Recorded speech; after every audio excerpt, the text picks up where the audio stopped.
نحمدہ व नसल्ली अला रसूलिहिल करीम। ये सिर्फ खून की कहानी नहीं, ये छाती से चिमटे हुए दूध पीते बच्चे की बेबसी की कहानी है।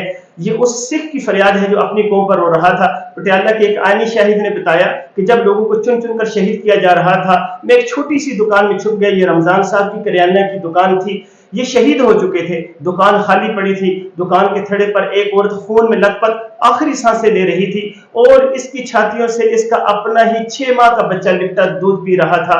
न जाने इस बच्चे का क्या बना।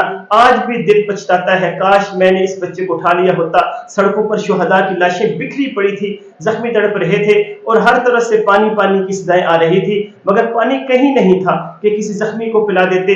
2 दिन हम लाशों के दरमियान जिंदा रहे। फिर हिंदू सिख फौजी आए और हमें शेरावाला दरवाजे की तरफ ले गए। रास्ते में कई कई फुट लाशों के ढेर थे। फिर मूसलाधार बारिश हुई, हम खुले आसमान तले भीगते रहे। ऐसा लगता था जैसे अल्लाह ने अपने शहीदों को गुस्ल दिया हो।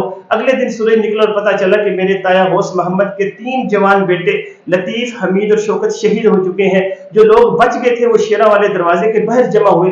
वहां एक सिख बुजुर्ग ज़ारो कतार रो रहे थे और कह रहे थे, मेरी कौम ने चंगा नहीं किया, जुल्म कमाया है।